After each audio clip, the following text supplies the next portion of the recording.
Good morning, everyone. Welcome to AI Minute Mondays, where I take a couple of minutes each Monday to demystify AI for everyone. This week, we are going to talk about disruption in the AI era and how to thrive in it. Joining me in today's AI Minutes is Pronita Mehrotra, who's the CEO of MindAntix. Pronita, can you share a little bit about yourself? Yeah, thank you so much, Suchi, for having me on your show. So my focus is on innovation and more specifically on the cognitive aspects of creativity, right? And by that I mean, how do you get people to think in more novel ways, original ways, so they can come up with more creative ideas? And I started in the K-12 space where I built a platform for students so they could develop some of these thinking skills. And recently, I have started working in the organizational innovation space. I'm also currently collaborating with some researchers on bringing some of the same cognitive techniques that work really well with humans into AI to make LLMs more creative. Oh, that sounds super interesting. Thank you, Pranita, for sharing. So let's talk a little bit now about the new era of AI. It's here and it's revolutionizing the way we work.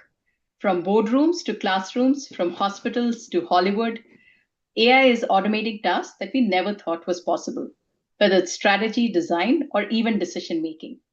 So the question is not about whether AI will change your life, it's more about, are you ready for the how?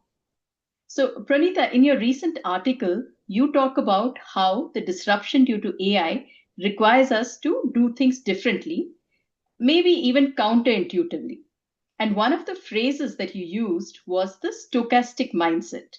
So, can you explain a little bit more about that and share that with our audience? Yeah, sure. So AI, like you said, is really, it's indeed like rewriting the rules of what work should look like. And I think there are two main factors that requires us to shift our thinking.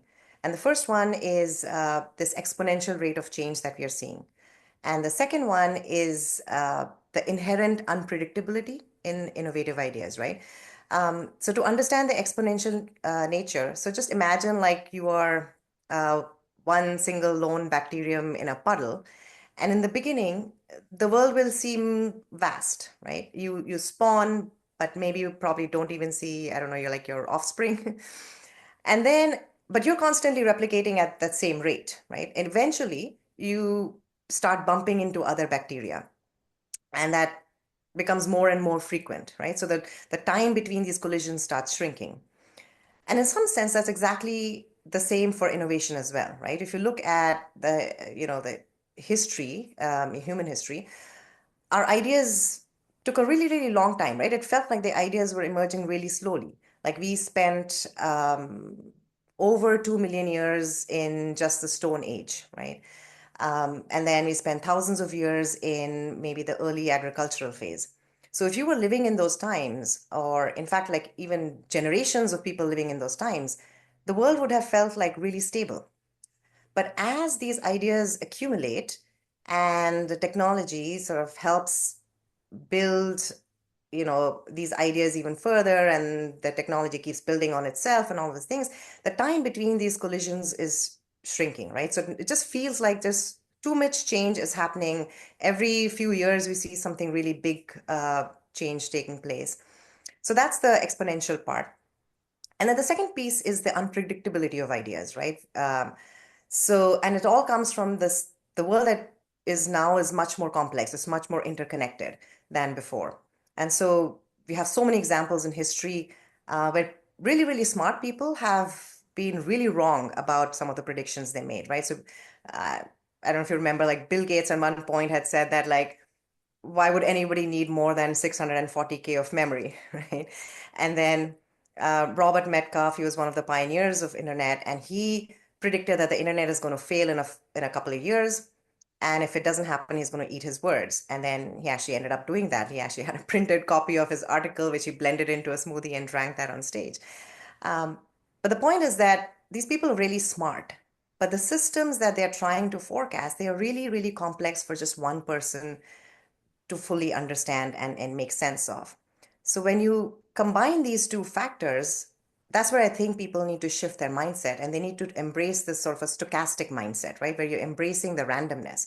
You recognize that things are going to happen much faster than before and they're very unpredictable, right? So instead of trying to spend incredible amounts of time, because I see that happening in companies where people are really trying to spend lots of hours and discussions and things trying to figure out what's the next big bet that they should be placing and things like that. Instead of going that route, I mean, you still need to do some amount of thinking and set some bar of what you want to experiment, but it needs to be a lot more lightweight, right? You need to be able to experiment more and then see and use those results. So I guess the point I'm trying to make is like instead of trying to like predict and control the environment, you want to create this environment or a culture when some of these intelligent collisions just happen more naturally. And instead of relying on like a few superstars in your team to like show you the way, because they're going to be right every now and then, but they're also going to be wrong quite often. You want to focus on running more experiments and getting that data and letting that decide what your plan should be. Thank you. That sounds super exciting. And to summarize, what you're trying to say is in this whole era of disruption, and what we need to do is we need to embrace the randomness, Exactly. embrace the chaos, and rather than try and predict accurately for the future, because that's not really possible, we have to more go by what the results are telling us. Exactly.